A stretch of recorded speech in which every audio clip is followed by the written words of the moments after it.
श्री परमात्मने नमः। श्री गणेशाय नमः। श्री गुरुचरणकमलेभ्यो नमः।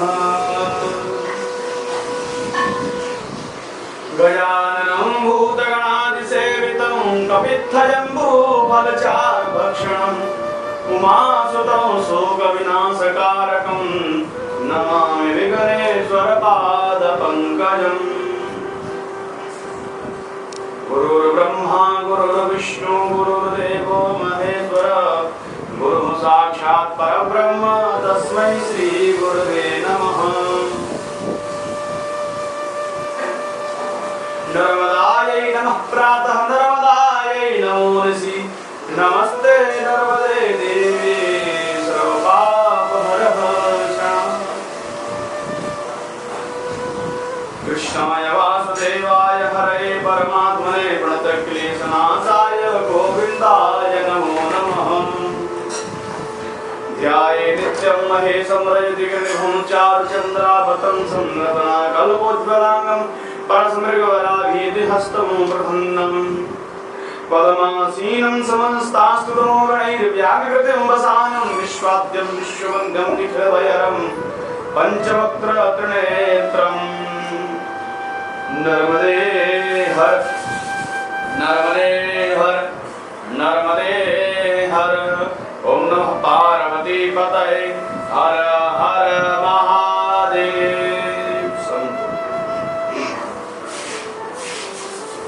सभी भागवत भक्तों को जय श्री कृष्ण। सभी परिक्रमावासियों को परिक्रमार्थियों को जय श्री कृष्ण। ठाकुर जी के चरणों में प्रणाम करते हुए मैया नर्मदा को बारंबार वंदन करते हुए आज पुनः माता नर्मदा की कथा में हम प्रवेश कर रहे हैं। कुछ पर्सनल समस्याएं और कार्यक्रमों की व्यस्तता के कारण 2-4 दिन मिस रहा हमारा यह जो संवाद, मैया नर्मदा की कथा का संवाद मिस रहा 2-4 दिन। उसके लिए सभी से बारंबार निवेदन है कि ऐसा विचार न करें, क्योंकि यहाँ पर भी बहुत सारे ऐसे कार्य रहते हैं जिनके कारण कभी-कभी मिस हो जाता है। लेकिन यह कथा संपूर्ण ही होगी और बहुत जल्दी ही होगी। तो ठाकुर जी की मैया की जैसी कृपा है, जैसा मैया का ज्ञान है दिया हुआ, उसके अनुसार पुनः आज मैं आपको श्री नर्मदा पुराण की कथा प्रस्तुत करता हूँ। अब तक आपने शूलपाणेश्वर की झाड़ी तक की कथा सुनी, शूलपाणेश्वर तक की परिक्रमा के महात्म्य की कथा सुनी, शूलपाणेश्वर तक की परिक्रमा की कथा के फल की कथा सुनी। अब आप यहाँ से आगे बढ़ेंगे सभी भक्त, और जब कोई भक्त मैया नर्मदा की परिक्रमा करता है तो शूलपाणेश्वर की झाड़ी से आगे बढ़ता है तो गांव आता है रामपुरा। इस रामपुरा गांव में परम पवित्र स्थान है, नाम है भीमेश्वर। भगवान भोलेनाथ का बड़ा ही प्राकृतिक और सुंदर ज्योतिर्लिंग है और भीमेश्वर जिसका नाम है। किंतु ध्यान रखने योग्य बात है, यह जो भीमेश्वर स्थान है, इस भीमेश्वर स्थान का महाभारत वाले भीम जी से कोई संबंध नहीं। महाभारत में जो भीम अर्जुन इत्यादि 5 पांडव भाई हुए, उन भीम से इस भीमेश्वर नाम के स्थान का कोई संबंध नहीं है। यह जो भीमेश्वर स्थान है, प्राचीन समय की बात है कि चंद्रवंश में ही राजा हुए भीम, अत्यंत बलवान, सामर्थ्यवान और धर्मपरायण राजा चंद्रवंश के सम्राट हुए भीम। राजा भीम एक बार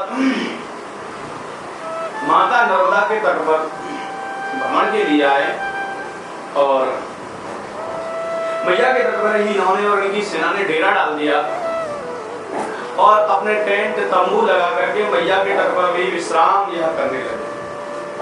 कई दिनों तक विश्राम करते रहे। मैया नर्मदा की पूजा करते थे। एक दिन रात्रि के समय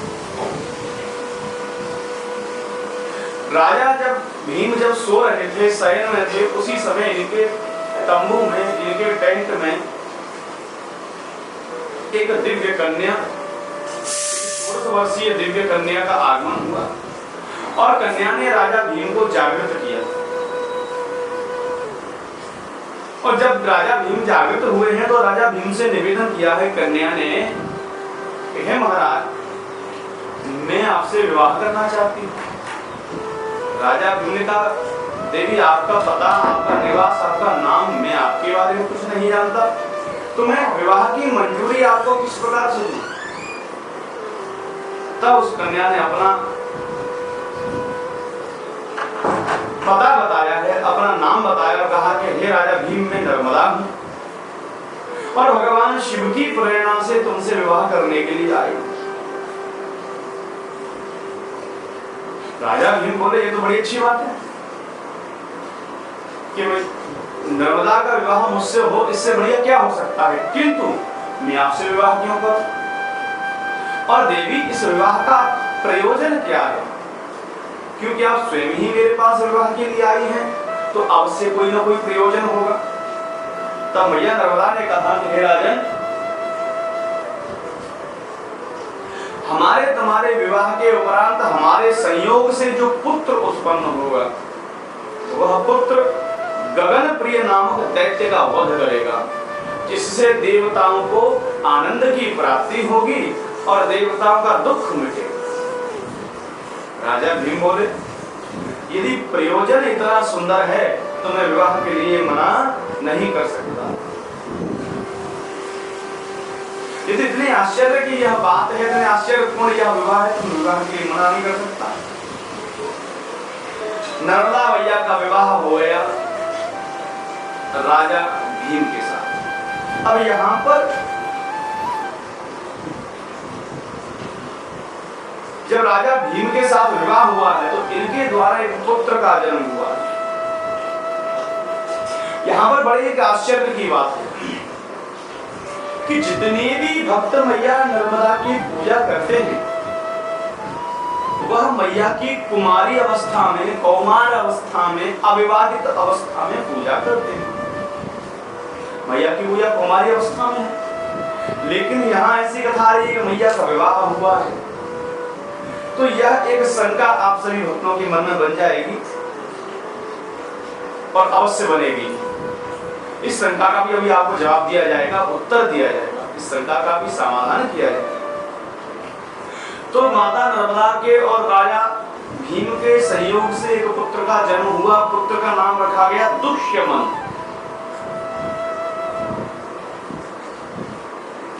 और दुष्यमन नाम के इस पुत्र ने गगनप्रिय नामक दैत्य का वध किया। अब यह गगनप्रिय कौन है? तब बताते हैं कि हिरण्यकश्यपु नामक जो दैत्य है, हिरण्यकश्यपु नामक दैत्य के पुत्र हुए प्रहलाद, प्रहलाद के पुत्र हुए विरोचन, विरोचन के पुत्र हुए राजा बलि, राजा बलि के पुत्र हुए राजा बाणासुर और बाणासुर जी के पुत्र हुए गगनप्रिय। यह गगनप्रिय नामक दैत्य का इतिहास है।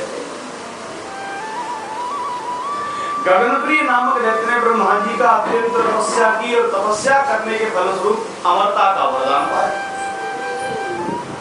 ब्रह्मा जी ने इनको वरदान दिया और तपस्या के अभिमान में आकर के इसने देवताओं को सताना शुरू किया, मनुष्यों को, पितरों को, गंधर्वों को, यक्षों को, नागों को, किन्नरों को, सभी को सताना इसने शुरू किया। जैसा कि पहले कहा है, प्रभुता पाए ताहि मद नाही। ऐसा संसार में है ही नहीं कोई जिसके पास शक्ति आए, सामर्थ्य आए और उसको अभिमान नहीं हो। अपने अभिमान में आकर के गगनप्रिय दैत्य तीनों लोगों में हाहाकार सताने लगा। सभी देवता ब्रह्मा जी के पास गए, ब्रह्मा जी से निवेदन किया, प्रभु इस गगनप्रिय दैत्य के वध का, इसके आतंक की से मुक्ति का उपाय बताएं। तो ब्रह्मा जी ने उपाय बताया कि नर्मदा और भीम के द्वारा उत्पन्न पुत्र ही गगन प्रिय का वध कर सकता है। अतः सभी देवता मैया नर्मदा के पास गए हैं और माता नर्मदा से विनती करी है कि हे माते, आप राजा भीम से विवाह करें, आप चंद्रवंशी राजा भीम से विवाह करें, तो उन आपके द्वारा उत्पन्न पुत्र ही हमारी मुक्ति कर सकता है, हमारे कष्टों को मिटा सकता है। माता नर्मदा ने समष्टि के हित को देखते हुए, सृष्टि के हित को देखते हुए सहर्ष विवाह की आज्ञा दे दी और स्वयं राजा भीम के पास विवाह करने के लिए आ गए। अब प्रश्न उठता है कि राजा दुष्यमन कौन है जो माता नर्मदा के और राजा भीम के पुत्र बनने का इनको संयोग प्राप्त हुआ? इतना दुर्लभ संयोग जिनको प्राप्त हुआ, वह राजा दुष्यमन कौन है? तब बताते हैं कि पुराने समय की बात है। जल के देवता हैं वरुण, वरुण के पुत्र हैं पुष्कर, जो तीर्थों के गुरु भी कहे जाते हैं। राजस्थान में जहां पुष्कर स्नान करने के लिए जाते हैं, वही पुष्कर राजा देवताओं के एक देव हैं वरुण देव, जो जल के देवता हैं, उनके पुत्र हैं पुष्कर। पुष्कर जी से इंद्र की सभा में एक बार कुछ अपमान हो गया, कुछ गलती हो गई, तो इंद्र ने इनको श्राप दिया कि तुम देव योनि के योग्य नहीं हो। देव योनि में होकर किस प्रकार का गलत काम? तो इंद्र ने श्राप दे दिया, कहा कि सबसे पहले तुम मनुष्य योनि में जाओ, मनुष्य योनि को भुगतो, मनुष्य योनि भोगो, तब पुनः देव योनि तुम्हें प्राप्त होगी। पुष्कर ने बहुत विनती करी, तो राजा इंद्र ने, देवराज इंद्र ने इनको एक वरदान दे दिया कि तुम मनुष्य योनि में तो जन्म अवश्य होगी, किंतु दिव्य राजा भीम और माता नर्मदा के संयोग से जन्म लो। नर्मदा मैया के पुत्र होने का सौभाग्य तुम्हें प्राप्त होगा एवं गगन प्रिय नामक दैत्य के वध करने का सौभाग्य तुम्हें प्राप्त होगा। गगन प्रिय नामक दैत्य के वध करने का यश भी तुम्हें प्राप्त होगा, ऐसा आशीर्वाद दिया। तो वही पुष्कर नामक वरुण के पुत्र आज राजा भीम के यहाँ माता नर्मदा मैया के गर्भ से उत्पन्न हुए। अब राजा भीम कौन है? यह जो चंद्रवंशी राजा भीम है, यह कौन है जिनको इतने बड़े देवता के पिता होने का सौभाग्य प्राप्त हुआ और नर्मदा मैया के पति होने का भी सौभाग्य प्राप्त हुआ? यह देव कौन है पुष्कर? यह भीम कौन है? तब बताते हैं कि पुराने समय, देखिए ये राजा भीम की कथा को आप ऐसे समझेंगे, सर्वप्रथम दिन की कथा में मैंने आपको सुनाया था कि मैया का जब प्राकट्य हुआ है, नर्मदा मैया का, भगवान भोलेनाथ के पसीने की बूंदों से, 17 बूंदों से जब मैया का प्राकट्य हुआ, तो सभी देवता मैया के रूप को, लावण्य को देख करके उनसे विवाह करने के लिए लालायित होने लगे और मैया नर्मदा के पीछे भागे। इन सभी देवताओं में सबसे आगे, सबसे ज्यादा उत्सुक और सबसे अधिक लालायित थे अग्निदेव। अग्निदेव सबसे अधिक लालायित थे और वह सबसे ज्यादा उग्र भी होने लगे। नर्मदा से विवाह करने के लिए अग्निदेव की इस उग्रता को देख करके भगवान भोलेनाथ रुष्ट हुए और अग्निदेव को मनुष्य योनि में जन्म लेने का श्राप दे दिया कि जाओ तुम मनुष्य योनि में जन्म लो। ऐसा जब अग्नि देवता को श्राप प्राप्त हुआ तो भगवान भोलेनाथ के सामने रोने लगे, विनती करने लगे। तो भगवान भोलेनाथ को दया आ गई और बोले कि मेरे श्राप के कारण आप मनुष्य तो अवश्य बनोगे, मनुष्य तो तुम्हें बनना ही पड़ेगा, किंतु मैं तुम्हें इतना वरदान देता हूं कि तुम नर्मदा से विवाह करने के लिए अत्यंत लालायित हो, तो थोड़े समय के लिए नर्मदा तुम्हारी पत्नी अवश्य बनेगी। ऐसा वरदान दे दिया। तो उस वरदान के फलस्वरूप ही आज नर्मदा मैया का विवाह राजा भीम के साथ, जो कि साक्षात अग्निदेव के अवतार हैं, उनके साथ में हुआ।